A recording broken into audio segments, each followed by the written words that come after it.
Hello? It's hello. Hello. Hello? Hello there.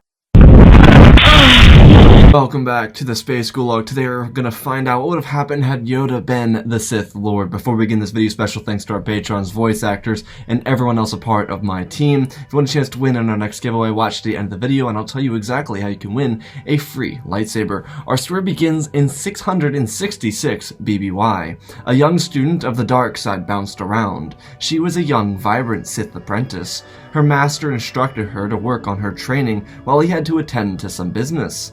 She was known as Darth Athema. Her master was the Dark Lord of the Sith, Darth Strud. He had been a Sith for nearly 82 years. His master found him when he was just a boy. Darth Strud was from Dantooine, and he was leaving his apprentice for the time being so that he could work on something else. Darth Athema was in her early 20s. She was young, vibrant, and energetic. She was still learning from her master, and even she knew that Darth Strud didn't have a long time left. She continued her training, but Athema felt a disconnect. There was something that felt superficial about her master.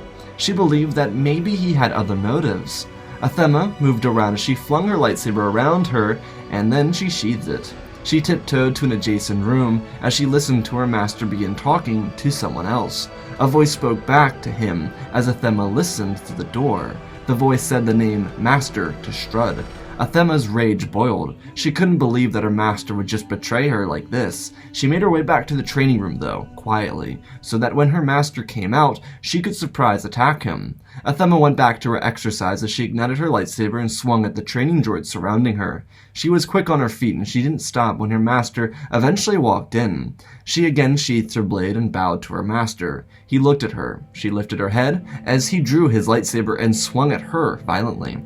Athema pulled herself back as she bent over backwards, kicking her leg into the air, almost hitting her master in the jaw. The older man lunged forward as Athema blocked the strike from Master Strud. The sounds of lightsabers echoing drew the attention of a younger individual from the other room. Athema and Strud collided. They got close as Athema punched her master in the throat.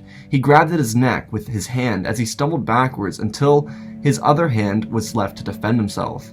Athema pushed her assault. While she was young, she used Form 4 and she was studying to use Form 7. Master Strud stepped forward while he tried to keep a hold of his breath. Athema was disappointed. She never wanted it to come to this, but it was the way of the Sith. Eventually, she would have to kill the old master, though a small part of her hoped that she would never have to kill the man that essentially raised her. Athema swung forward, and it was too much for Master Strud, as his blade toppled out of his hand and he watched as Athema swung, cutting his limbs off of his body before jabbing her blade into his stomach. Strud fell to the ground with his eyes left open. Athema looked down at him with disappointment, and then from the corner of the room she saw a lightsaber illuminate. A little voice called out, accusing her of killing his master. Athema jumped back as she pulled her master's blade into her hand. A little creature lunged at her from across the room as she stood her ground, and used the force to throw the creature into the wall adjacent to her. Athema demanded to know who it was, and who it was that her master was training. The little creature leapt across the floor as he held his lightsaber out. He said his name was Yoda. Athema held her blades out as she lifted him up into the air and ripped him down to the ground in front of her, smashing him into the floor. Yoda's blade flew from his hands. Athema sheathed her master's blade as she dragged Yoda with the force into her hands. She wrapped her hand around Yoda's throat as she dug her nails into the side of his neck. Athema told Yoda, while slamming him to a wall, to give her one reason to not gut him right here and right now. Yoda struggled to breathe as he looked at Athema with fear. He then quickly thought as he suggested to her that he could study under her.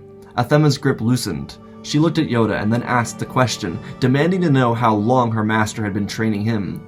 Yoda squeaked out an answer that informed her that he wasn't just trained by one Sith.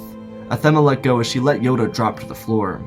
Athema held her blade down at Yoda and asked that he explain himself. Yoda coughed as he regained control of his own breathing. He told her that he was found by a Sith Lord when he was a child. The Sith Lord watched over him until another Sith took the mantle.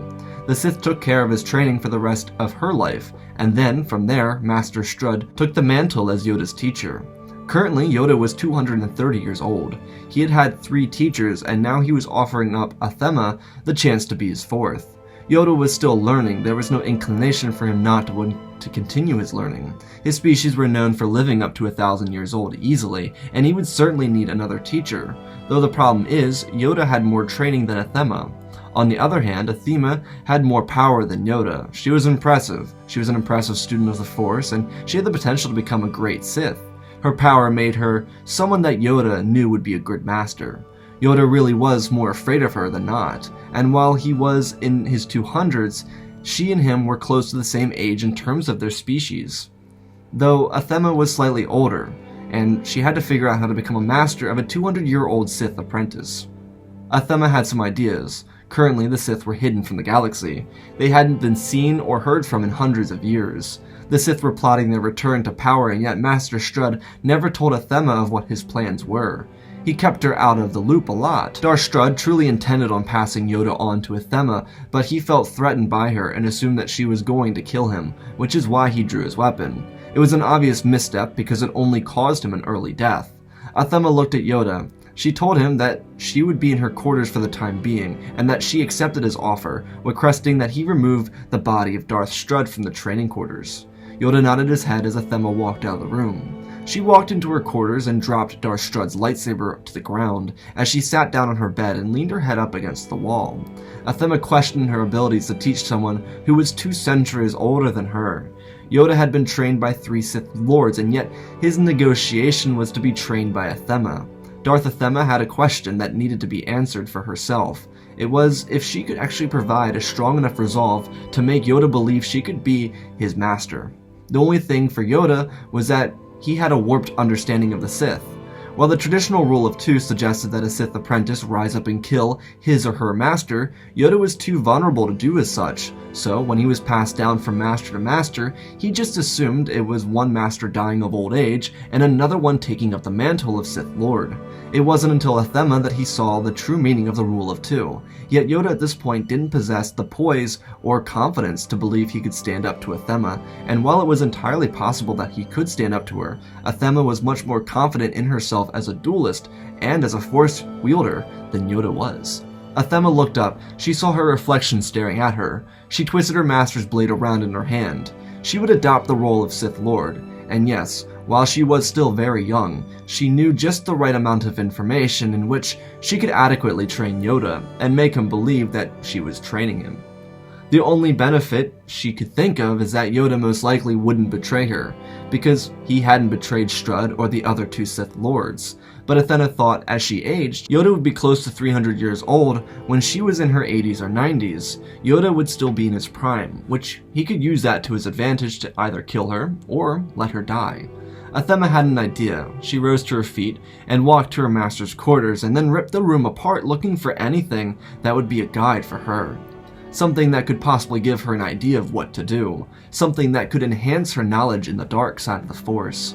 Athema, while still young, had no doubts about who she was and what she represented. There was no secondary thoughts about balancing out like a Night Sister, and no, certainly not any thoughts of becoming a Jedi, or joining the light side of the Force.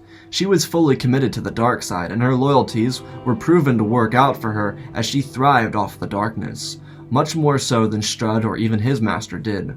There was a reason why Yoda respected her. It was because her ceiling was much higher than anyone else he'd interacted with.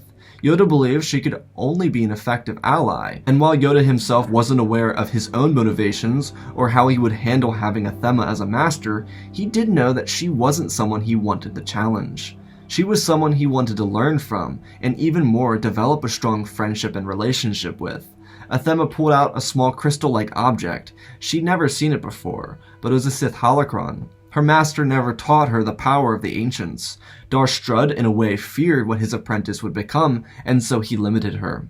Athema, on the other hand, didn't have an ego. She was focused on the greater good of the Sith. She didn't really care about the petty rivalry that would develop naturally between a master and apprentice, and she, in her own way, never intended on killing Darth Strud. She intended on working with him for the rest of his life. That wasn't the case, and so she took the crystal and used the Force on it.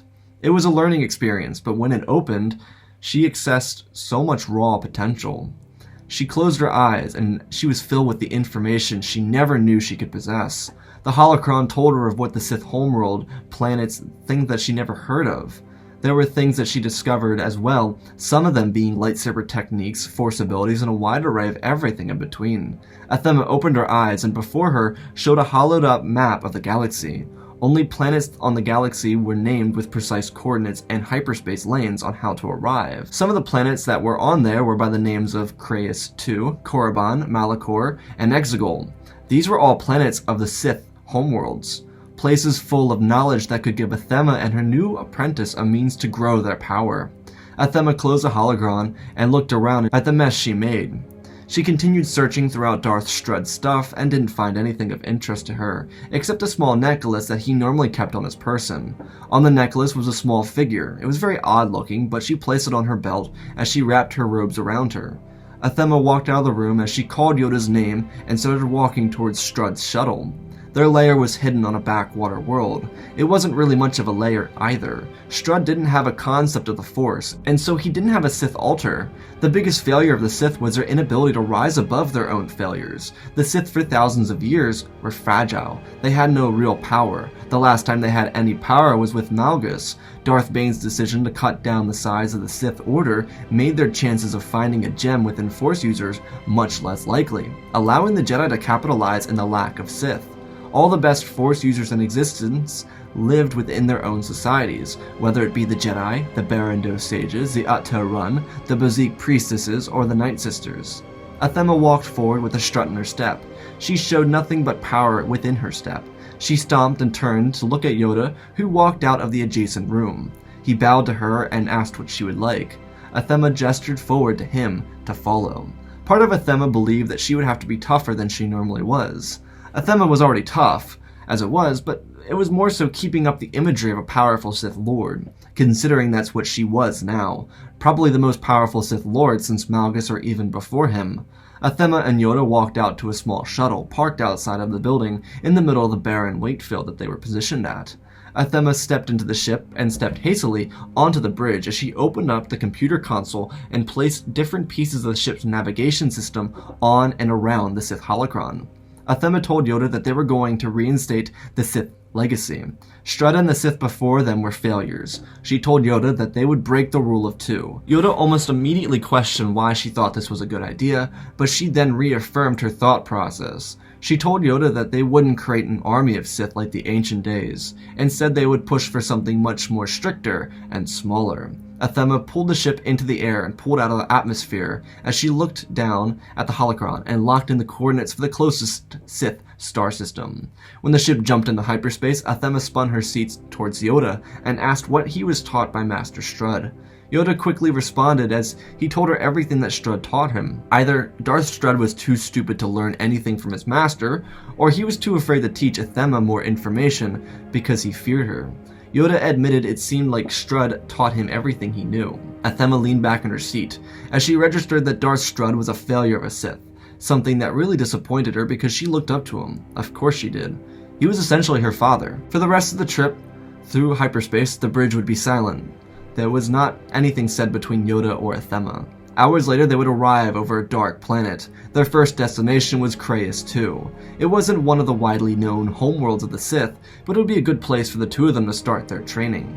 Athema glided the ship down through the atmosphere and landed under the shadow of a Sith temple that rested gently above the fog that covered the entire planet. When the ship landed, Athema turned everything off and stood up. She unplugged the Sith holocron and walked out of the ship with it inside of her black robes. Yoda followed her quietly as they started walking towards the temple. Yoda didn't say anything. He was trying to get a feel for his master, and she wasn't easy to read. He couldn't tell she was acting tough. He just assumed that she was naturally tough as a woman. Athema stepped forward into the fog as Yoda kept his eyes locked on her shadow that dusted through the fogs of Creuss II. Darth Athema stood next to the temple as she traced her hand along the outside. She had no clue of how to open it. Darth Strudd was overly conservative with his knowledge, something he carried on from masters that came before him. They never went outside their comfort zone, and so these Sith temples full of legendary power were never accessed. Athema and Yoda were the first Sith in 3 centuries to visit Creuss II, let alone any of the other Sith temples galaxy-wide. Athema thought for a moment. She raised her hands and cleared the fog from around the Sith temple, and then she could get a better look at what was around it. Yoda watched his master as she began to walk around the sides, looking for an entrance. Athema turned the corner and looked across. There was a hole that tumbled down into the temple. It was created to be what seemed to be an entrance. Lord Athema requested that Yoda follow her as she jumped down into the walkway and ignited her lightsaber. Yoda leapt down behind her and looked around as he asked if he may ignite his lightsaber as well. She nodded as she took the lead. Yoda wanted to make sure he didn't threaten or appear to threaten his master. He cared a lot about appearing to be a good apprentice. He had no intentions of messing this up. There was a little trust between the two of them, and he had to be the one to establish the rest of the trust, because at this point Athema could very easily kill him and just find another apprentice. Athema knew Yoda was powerful, but even she had to admit the small ego boost that came from Yoda having to ask and fight for her trust, when at the moment they very easily could be on even grounds in a spar or in a fight. Regardless, as they walked into the temple, Athema found a lever close to her. It wasn't really a lever, it was more so an insert. She pointed her lightsaber at it and gently pushed the blade through the hole in the wall. She heard a clicking noise as the temple began to illuminate. Creaking and croaking could be heard as the temple came to life. The interior of the temple lit with a crimson glow as the entire layout of the underground temple was made visible. The pyramid that sat atop of the complex was really hollow, and on the bottom was where everything really was. Maybe it was a simple metaphor for the Sith, or maybe just a stupid design. Regardless, Athema told Yoda to look around for anything that might be of assistance for their greater plans. Yoda looked up at Athema and asked her what these greater plans were. She stopped in her tracks. Not even she'd gotten that far to come up with a plan. So, on the whim, she told him that it was obviously the destruction of the Jedi, takeover of the Republic, and, for the fun of it, the beginning of a 13-seat Sith Order. Yoda nodded his head as he walked down into the structure. Athema took a deep breath. She was slowly becoming more and more confident, but she had a long way to go until she was truly a Sith Lord. She herself walked down into the temple, examining artifacts big and small, and searching for more holocrons. There had to be more information they could use. The Force was so incredible and the powers it could give were limitless, so Athema searched for anything that could enhance it. Athema walked up to a massive door. She examined it, and then looked down. It seemed as if a key of sorts was needed to get into it, and then she thought. She pulled out her master's necklace and placed it next to the hole. It seemed to be a perfect fit, and so she lined it up and pushed it in gently, and then the door began to creak open. She took the key and walked in. She couldn't believe it. The old fool wore a key to the Sith temple since the death of his master and didn't even realize the potential that it had. She stood in the entrance and ignited her lightsaber to shine some light into the room. Walking forward, she looked at dust and cobwebs that covered the entire room. It was really peculiar as she found a switch to give the room more light, and then she sheathed her lightsaber. In front of her was an altar. She'd never seen a Sith altar before. Her master didn't have one. This would be the first step into a larger world for her. She stood over the altar and looked down in it. There was a bit of mist surrounding it. Next to the altar was an ancient book. It was left open, and it was read in the ancient language that she barely understood. Some of the words looked similar to the words that she knew, but she would have to look and spend more time to examine this and understand it. Maybe she and Yoda could call Crais 2 home for the time being, but Athema couldn't help but admit that she wanted to see more of the ancient Sith. She pondered as she leaned over the altar and thought of her decision. The bright side of staying on Crais 2 would be gaining all the information the Sith Temple had to offer in the darkness of the planet. Then they could go to other planets and slowly build up their knowledge, but if they left Crais 2 now, they would split their efforts and they would lose progress by focusing on too many different things rather than focusing on the resources they had here at Crais 2. The choice was tough, but in the end, it came to Lord Athema to decide to stay on Crais 2. She looked through the hidden room she was in and opened up more dusty books and stumbled upon a hologram of the final Sith to be inside of this room. The hologram popped up, and it was Darth Bane. He stood silently as he looked at her and then spoke. The hologram was simply just a recording for anyone who found it, but Bane knew the Sith would likely lose touch with their temples and therefore their knowledge. On the chance that they return the Crais 2 with the necklace he created, meant to be passed down from generation to generation, then they would be able to find this room and use it to rekindle their knowledge of the Force. Darth Bane continued to explain his scheme, telling Athema that the master of the duo would learn from this room, to use this room for 249 days in a row, and then after that exact period of time, they would be able to teach their students everything the Sith had discovered up until this point with the Force. Bane may have split the Sith numbers down drastically, but his rule of 2 was meant to focus on longevity of the Sith. This room here on Crais II would help perpetuate that plan into functioning properly. Lord Athema would spend the next 3 hours inside of this room before leaving and finding her apprentice inside of the training room. Yoda found some information, and then when his trail ran cold, he went to the training room, all in an attempt to oppress his master. When Darth Athema found him, she told him that they would be spending the next 250 days on Crais II. He stopped what he was doing and asked if there was any reason to make her decide to change her plans. Yoda was clever, but he did feel like he was walking on eggshells, always looking for the nicest and most respectful way to ask his master questions. Yoda didn't want to come across like he was challenging her, and so he treaded extremely lightly. Athema didn't mind the question as she expressed that they would be able to develop all of what they needed here on Crais II. The planet was covered in the dark side and it would prove to be a useful ally for them while they spent their time on the planet. Athema then asked Yoda what information he was able to come across. Yoda looked over to the side and pulled a holocron with the Force into his hands as he handed it to his master. She asked what was on the holocron. Yoda admitted he didn't open it, because he didn't want to trespass on something she might want to do instead. Athema told Yoda that he had her permission to open up holocrons that he found within the temple, but just make sure that he shared all the information with her. Yoda nodded his head as she stepped back and told him to open up the holocron. Yoda placed the holocron on the ground and then lowered himself to the ground as he lifted the holocron into the air and pulled it apart with the Force. It worked to perfection, as it revealed information about a great battle. There was also another piece of information that was revealed. There was information about a secret order of Jedi that split off from the main Jedi Order that was currently on the planet Ondrilion. Athema looked at all the information as she placed her hand on her chin, taking all the information in. Yoda then closed the holocron and reached out to hand her the holocron. Athema declined. She told her apprentice to hold on to it and make himself comfortable in what would be their new home for the time being. Yoda nodded as Athema told him to go back to training. She would be back soon. Yoda asked her where she was going. She turned and looked at him without saying a word. He retracted his question immediately as she turned around and continued out of the room. Athema was going to look into the local population around the temple. She found something inside of the documents inside of the secret room that there were several religions dedicated to the Sith. There was one here, and there was also one on Exegol called the Sith Eternal, though the one here was called the Sisters of Darkness. It was an entirely female population that were worshippers of the Sith. Some of the sisters were closer to witches, but most of them couldn't use Force magic. They were very similar to the Night Sisters, but they weren't from Dathomir and they were just regular humanoids. Athema walked out of the temple and looked at the temple. It was glowing on the outside too. It meant that the Sith had fully returned to Crais II.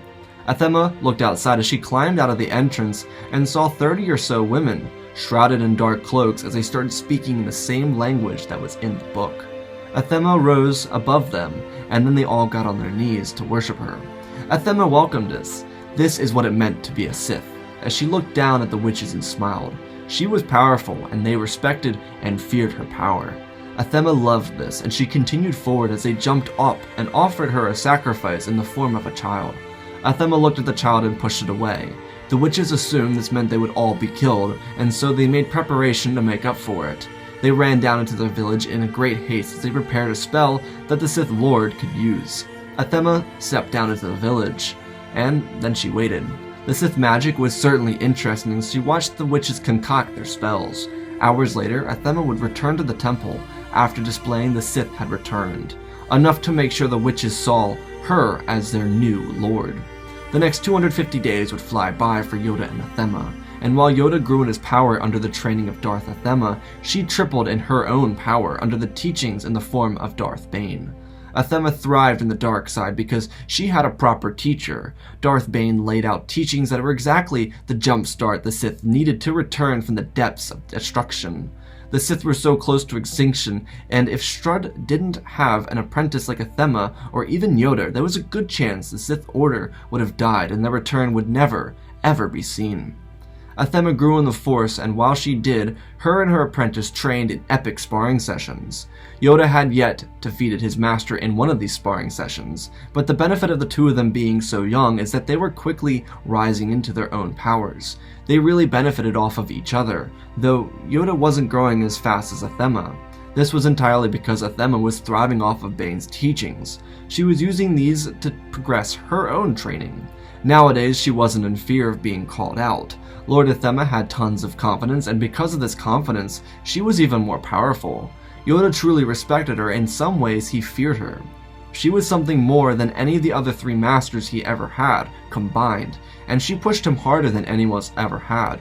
Yoda did thrive off of this, but at the same time, he really enjoyed having Athema as a master. It wasn't a romantic attraction in the slightest, but he loved having her as his teacher. Their bond as master and student worked extremely well, and they were extremely fiery together. They often acted without having to tell each other what to do. Before Athema spoke, Yoda was already on top of the task that she wanted him to do, especially because they spent the majority of the last 250 days around each other.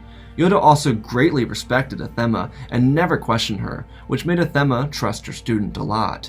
She wasn't going to teach him everything just yet, but she fully intended on teaching him everything before she died, hopefully not by his blade. Athema's lessons with Bane went successfully. They built her up and gave her everything she needed to be a successful master. She learned the importance of the Force for a Sith Lord. She also learned incredible abilities that she didn't know Sith could possess. It wasn't an understatement to say that Master Strud almost destroyed the Sith. Lord Athema didn't realize she could use Force Lightning or Force Choke for starters. It was a wonder he knew anything. Lightsaber forms were common knowledge, but the information Lord Athema learned from Darth Strud regarding Form 4 and Form 7 lightsaber combat wasn't even a tenth of what either forms held. Everything was reduced to simplicity, maybe a reason why the Sith weren't able to strike against the Jedi in over 300 years. Though, during the last 250 days, she was able to grow exponentially in Forms 4 through 7. It was time that they leave Crais 2 though. Their time here was great, especially for them to grow. The 2 Sith walked out of the temple. They had collected a couple of artifacts over the last several months, and the ship was packed up and ready to go. Athema and Yoda walked into the shuttle. The original holocron from 250 days before was already locked in and ready to go, so all they needed to do was lift off and head to the next closest planet. Athema was reminded of a small order on Andrilion, and so she and Yoda would take a detour from Crais 2 to Korriban, and they would head to Andrilion first. Athema and Yoda were planning on executing an order of former Jedi. The A'Te'Rund weren't really even Jedi. They were just a peaceful group of priests, and didn't relate to the Jedi in any way. The A'Te'Rund protected and kept the peace, but they didn't have the wide reach of the Jedi. One of their members stumbled on the Crais 2 within the last 48 to 68 hours, and left hastily when he discovered the Sith. This action would cost the small order of priests everything. When Yoda and Athema landed on Andrilion, they found the temple. They walked out of their vessel with poise. Lord Athema looked down at Yoda and told him to move forward and address the first members of the A'Te'Rund. The Council of the A'Te'Rund greeted the small Sith apprentice. Yoda didn't have time for this as he raised the first member of the A'Te'Rund into the air. Yoda didn't choke him, he just looked at him and the horror that came across his face and the others. They were really essentially Jedi, and as soon as they saw the Sith as a threat, they ignited their lightsabers. Yoda grinned as he threw the first member back and ignited his lightsaber. There were 3 members of the A'Te'Rund in front of him, and they all leapt into action. There was only one issue though. The members of the A'Te'Rund were very specifically focused on defense, and they only trained in the traditional Form 3 lightsaber combat. The A'Te'Rund didn't use any other lightsaber forms, and they struck especially to defense. Yoda leapt back and then forward as he swung at the knees of the A'Te'Rund. They cried out in fear as some of them weren't quick enough to defend themselves. The sounds of lightsabers and the screams of agony alerted the rest of the temple. Lord Athema walked forward as she knelt down next to one of the A'Te'Rund priests who had his knee cut open. She looked at him and watched as he pleaded for mercy. She placed her hand on his throat as his pleas for mercy turned into fear. Lord Athema ignited her lightsaber and dragged it down into the man's neck, just enough so that he could suffocate to death. Athema got up to see Yoda making headway through the Jedi. She grinned as she stepped forward and then removing her robes, wearing a rather revealing outfit as she lunged into attack. Yoda looked to his left as his master cut down 2 A'Te'Rund that were moments away from striking at him. Yoda watched as Athema shot lightning out of her hands and flipped over the A'Te'Rund priest, who ate the lightning with his face. Lord Athema cut through him as she landed upright and ignited a second lightsaber. She jabbed forward and swung around as she collided with an approaching lightsaber. Yoda jumped up as he tried to keep pace with his master, but when things slowed down for him, he looked over and watched it like it was slow motion. Lord Athema was surrounded by 6 Ahtoran priests, and she moved like a cyclone. Her movements were precise and defined, not missing a single beat. Every strike, every moment was brilliant as she cut down those around her. She kicked back and then rolled forward as the Ahtoran were at such a disadvantage. Not a single one of them were warriors. None of them were ever Jedi. They were all peacekeepers, never subjected to being warriors, and it cost them all their lives. Darth Athema continued forward as she began to use the Force to crush pieces of the building, dropping them down on the younger members of the Ahtoran. There was no remorse for them. The travesty is that the Ahtoran was definitely a better organization than the Jedi, and instead of the Jedi being wiped out, the Ahtoran would face extinction within several minutes of the Sith arriving. Lord Athema made sure Yoda understood that there were to be no survivors. There was no mercy on the dark side of the Force. The entire purpose of the trip to Ondrilion was a mass execution for the Ahtoran. The Sith were back, and the Jedi wouldn't even know, because no one cared about the Ahtoran. They were seen as traitors to the Jedi and forgotten to time, and now their order would be forgotten and left to shambles that no one would ever discover. After 30 minutes, there was no one left alive. The entire Ahtoran was wiped out. Yoda looked at his master as he asked her if there was anything else that they were going to do while they were here. She smiled and shook her head as she pulled her robe with the Force and wrapped it around her body as she walked back into the ship they arrived in. Yoda understood and followed her. There wasn't a doubt in his mind that she knew what she was doing. They would be heading to Korriban to continue their training. Lord Athema knew what she had to do. She knew what she had to learn and she wanted to accomplish on the Sith ancient homeworld. As for Yoda, he wondered what his master would have in store for him. And that, ladies and gentlemen, is the end of part 1 of 3. Again, special thanks to Benjamin Wells, Jonathan, Icy Raptor, Apollo, Mon Studios, Anakin003, and Gort for supporting the channel. Let's hit 2,000 likes on this video if you want to see part 2 and part 3. If you want to see what if, let me know below. I'll read out comments on doing crossovers. Check out the community Discord, the Twitch, and the Patreon if you want to support me in other ways. And if you want to learn how to win a free lightsaber, go down below. There's a doc. You click on the doc, you write your name on the doc. There are instructions, listen to them. If you mess with the instructions, you just won't be submitted into the giveaway. Sorry, not sorry. Just a simple run-by for the story. I'm not going to make it too long. The Ahtoran are something I brought up in a story. I think it was originally brought up in What If Qui-Gon Trained Anakin. It's a made-up group of Force users. So are the Bezique priestesses. But it's a lot more fun. So are the Sisters of Darkness. I made up these different groups to exist within Star Wars. It's not like they would ever be seen in movies or anything. It's just fun things to add more to the story. Ondrilion isn't even a real planet. For those of you that are new viewers, I just wanted something for an action sequence at the end of this so that you get the action, you get the satisfaction of having the Sith on their rise. I'm so excited for parts 2 and 3. I've already written the outline for them, so I'm super excited for them. So smash that like button if you're ready to see parts 2 and 3. This is going to be a full movie. This is going to really be the story of Yoda, because for Yoda, I can't just tell a 20, 40-minute long story. This has to be broken up into parts, and it's going to be a full movie when it's over and done with, because you got like 900 years to work with here. We've only done the first 230. So stay tuned for more. I love you all. Spread the love, and always remember, my friends, may the Force be with you.